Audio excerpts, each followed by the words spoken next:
வணக்கம். இன்னைக்கு நம்மளோட சேனல்ல ரொம்பவே இம்பார்ட்டன்ட்டான சென்சிட்டிவான இன்ஃபர்மேஷன் தான் ஷேர் பண்ணிக்க போறேன். டைட்டில்ல பார்த்திருப்பீங்க 8th மந்த் ப்ரீடம் டெலிவரின்னு.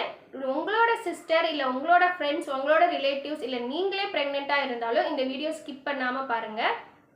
ரொம்பவே யூஸ்ஃபுல்லா இருக்கும். எனக்கு நடந்தது ஒரு ப்ரீடம் டெலிவரி தான். 8th மந்த்ல பேபி டெலிவரி ஆயிருச்சு. நாளைக்கு 9th மந்த் ஸ்டார்ட் ஆகுது அப்படின்னா இன்னைக்கே டெலிவரி 8th மந்தோட லாஸ்ட் டேட்டே வந்து டெலிவரி ஆயிருச்சு.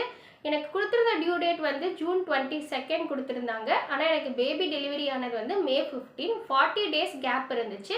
40 டேஸ் பிஃபோரே பேபி பிறந்துட்டாங்க.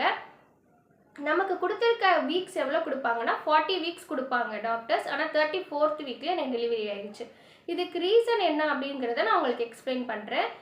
எனக்கு 32nd வீக் வந்து ஒரு ஜென்ரல் செக்கப்புக்கு நான் டாக்டர்கிட்ட போனேன். அவங்க ஜென்ரலாக எப்பயுமே 8th மந்த் வந்து ஒரு ஸ்கேனிங் எடுக்க சொல்லுவாங்க. அந்த ஸ்கேனிங்கில் எனக்கு டாக்டர் என்ன ஃபைண்ட் அவுட் பண்ணாங்கன்னா பாலிஹைட்ராம்னியஸ் அப்படின்னு ஃபைண்ட் அவுட் பண்ணாங்க.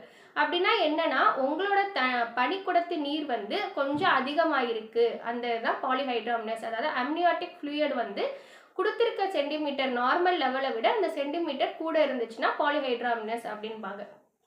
நார்மல் லெவல் என்ன அப்படின்னா 8 to 18 சென்டிமீட்டர் உங்களோட 32nd வீக்ஸ் இருக்கணும்.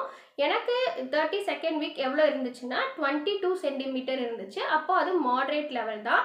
மாடரேட் லெவல் கொஞ்சம் கூடின லெவல். லோவாகவும் இருக்கக்கூடாது, மாடரேட்டாகவும் இருக்கக்கூடாது, சிவியராகவும் இருக்கக்கூடாது. நார்மல் லெவலில் இருக்கணும். எனக்கு 22 சென்டிமீட்டர் ஏஎஃப்ஐ மெஷர்ஸ் கொடுத்துருக்காங்க. அதனால நமக்கு லார்ஜஸ்ட் பாக்கெட் மெஷரிங் 7.9 சென்டிமீட்டர். நம்மளோட டம்மி சைஸ் வந்து கொஞ்சம் கூட தெரியும். ட்வின்ஸ் பேபி இருக்க மாதிரி தெரியும். உங்களோட கால் கொஞ்சம் வீக்கமாக இருக்கும். அந்த மாதிரி இருந்துச்சுனால நீங்கள் ஃபைண்ட் அவுட் பண்ணிடலாம் நமக்கு அம்னியாட்டிக் ஃப்ளூயிட் கொஞ்சம் கூட இருக்குது அப்படின்னு. நீங்கள் டாக்டர்கிட்ட கேட்டுக்கலாம். இது வந்து ஒரு நார்மல் சிம்டம்ஸும் கூட தான். ஸோ நீங்கள் டாக்டர்கிட்ட கேட்டுக்கலாம். நான் உங்களுக்கு 7th மந்த் 8th மந்த் ஆயிடுச்சு அப்படின்னா உங்களோட அம்னியாட்டிக் ஃப்ளூயிட் லெவல் எவ்வளோ இருக்குது, என்னோட பனிக்குடத்து நீரோட லெவல் எவ்வளோ இருக்குதுன்னு நீங்கள் கேட்டுட்டு நீங்கள் வந்து அதுக்கேற்ற மாதிரி நீங்கள் ட்ரீட்மெண்ட் எடுத்துக்கலாம். இப்போ எனக்கு பாலிஹைட்ராமினஸ்ன்னு ஃபைண்ட் அவுட் பண்ணாங்க. அதே மாதிரி சில பேருக்கு ஓலிகோஹைட்ராமினஸ்ன்னு ஃபைண்ட் அவுட் பண்ணுவாங்க. அது என்னென்னா 5 to 8 சென்டிமீட்டர் அந்த அம்னியாட்டிக் ஃப்ளூயிட் லெவல் ரொம்பவே கம்மியாக இருக்கிறது ஓலிகோஹைட்ராமினஸ். இது ரெண்டுமே இருந்தாலுமே ப்ரீடம் டெலிவரி ஆகிறதுக்கான வாய்ப்பு இருக்குது. இப்போ பாலிஹைட்ராமினஸ் எனக்கு ஆனனால டாக்டரோட அட்வைஸ் என்ன கொடுத்தாங்க அப்படின்னா நீங்கள் பெட் ரெஸ்ட் எடுக்கணும் அப்படின்னாங்க. நான் பெட் ரெஸ்ட் எடுக்கலை, ரொம்ப ஆக்டிவாக இருந்தேன். நமக்கு இது என்ன ஆயிட போகுது அப்படிங்கிற ஒரு கேர்லெஸ்னஸில் இருந்தேன். இதனால என்ன ஆகும்னா நம்ம அந்த கேர்லெஸ்ஸாக நான் இருந்த காரணத்தினால என்னோட வாட்டர் வந்து சீக்கிரமாகவே ப்ரோக் ஆகிடுச்சு. ஏன்னா அந்த அம்னியாட்டிக் ஃப்ளூயிட் லெவல் ரொம்பவே கூடிகிட்டே போகும். கூடிகிட்டே போகிறனால சீக்கிரமாகவே வாட்டர் ப்ரோக் ஆயிரும். நீங்கள் இதுக்கு முக்கிய ரீசன் வந்து உங்களோட சுகர் லெவல் நீங்கள் செக் பண்ணணும். சுகர் லெவல் உங்களுக்கு செக் பண்ணுறாங்க, உங்களுக்கு சுகர் லெவல் ரொம்ப கூட இருந்துச்சு அப்படின்னா நீங்கள் வந்து அதை குறைக்கிறதுக்காக சுகர் எடுக்கிற இன்டேக் பண்ணுறத கொஞ்சம் குறைச்சிக்கணும்.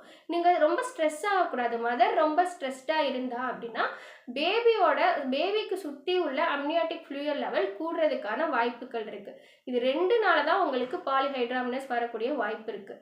இதை நீங்கள் எப்படி குறைக்கலாம்னா நீங்கள் பெட் ரெஸ்ட் எடுக்கிற மூலியமாகவே குறைச்சிக்கலாம். இன்னொன்று நீங்கள் ரொம்ப வாட்டர் உள்ள காய்கறிகள் குறைச்சிக்கோங்க. வாட்டர் வந்து அதுக்காக ரொம்ப இன்டேக் பண்ணுற குறைக்கிறதுன்னு இல்லை, நீங்கள் நார்மலாகவே வாட்டர் குடிக்கலாம். காய்கறிகள் வந்து அதுக்கேற்ற மாதிரி நீங்கள் சுரக்காய் அந்த மாதிரிலாம் நம்ம ப்ரெக்னென்சி டைமில் நம்ம கொடுப்பாங்க நீர் வெளியே போகிறதுக்கு.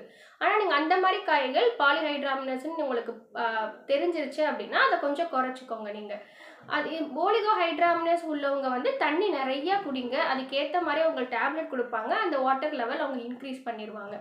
எனக்கு ப்ரீடம் டெலிவரி ஆகும்போது டாக்டர்கிட்ட எமர்ஜென்சியாக கூட்டிகிட்டு போனாங்க. C-செக்ஷன் பண்ணாங்க. வாட்டர் ப்ரோக் ஆனதுமே டாக்டர்கிட்ட இம்மிடியேட்டாக கூப்பிட்டு போனதும் அவங்க C-செக்ஷன் பண்ணிடலாம். ப்ரீடம் டெலிவரினாலே அவங்க வந்து C-செக்ஷன் தான் மோஸ்ட்லி டாக்டர் போவாங்க. இதெல்லாம் எதனால? என்னோட கேர்லெஸ்னால தான். நான் வந்து பெட் ரெஸ்ட் எடுத்திருந்தா டாக்டர் சொல்லியிருந்த போதே பாலிஹைட்ராமினஸ் இருக்குன்னு சொல்லியிருந்த போதே நான் பெட் ரெஸ்ட் எடுத்திருந்தா எனக்கு இந்த சிச்சுவேஷனே வந்திருக்காது. ஸோ எனக்கு C-செக்ஷன் போகும்போதே டாக்டர் என்ன சொன்னாங்கன்னா 2 kgக்கு கீழே பேபி இருந்தாங்கன்னா NICUவில் வைக்கணும் அப்படின்னாங்க. எதை வச்சு சொன்னாங்கன்னா என்னோட 32nd வீக் ரிப்போர்ட்டில் பேபியோட வெயிட் வந்து 2 kg ± 305 கிராம்ஸ் இருந்துச்சு. ஸோ ±300 இருக்கலாம், இல்லை டிக்ரீஸ் ஆகி ±2 kg கீழேயாவது இருக்கலாம் அப்படின்னு அவங்க சொல்லியிருந்தாங்க. ஆனால் எனக்கு காட்ஸ் கிரேஸ் எனக்கு வந்து 2.6 kg பேபி இருந்தாங்க.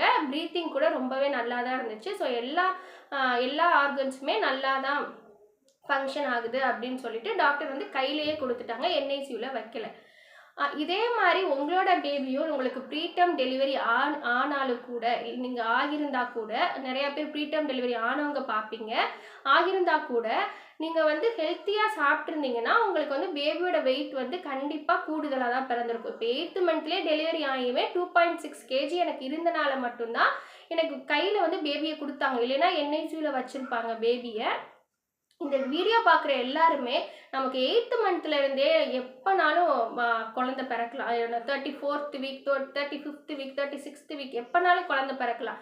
ஸோ நீங்கள் அதுக்கேற்ற மாதிரி தயாராகி உங்களோட பேபியோட வெயிட் வந்து நல்லா கூடுதலாக இருக்கணும். கவர்மெண்ட்டில் கொடுக்குற சத்து மாவு கூட டெய்லி ஒரு உருண்டை சாப்பிடுங்க, அதில் பேபியோட வெயிட் நல்லாவே கெயின் ஆகும். ஸோ நீங்கள் உங்களோட பேபியோட வெயிட் வந்து 8th மந்த்லேருந்து கரெக்டாக வச்சுக்கோங்க. 7th month 8th month start ஆயிடுச்சு அப்படின்னா உங்களோட ஆம்னியோட்டிக் ஃப்ளூயிட் லெவல் டாக்டர்கிட்ட கேட்டு செக் பண்ணிக்கோங்க.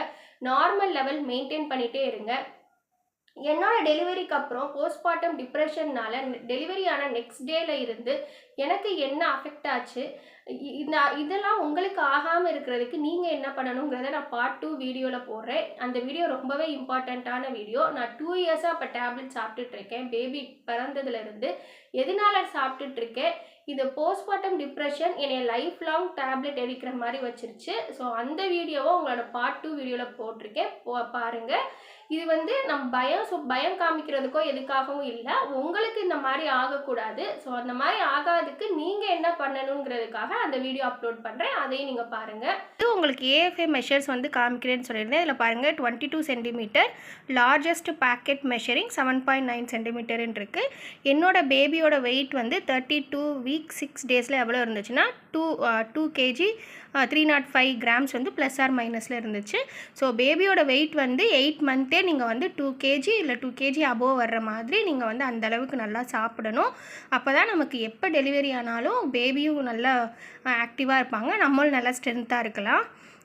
ஏஎஃப்ஐ மெஷர்ஸ் வந்து 22 சென்டிமீட்டர் 32nd வீக்கே இருந்தனால எனக்கு வந்து பாலிஹைட்ராமியஸ் அப்படின்னு சொல்லி அவங்க கொடுத்துருந்தாங்க இம்ப்ரெஷனில்.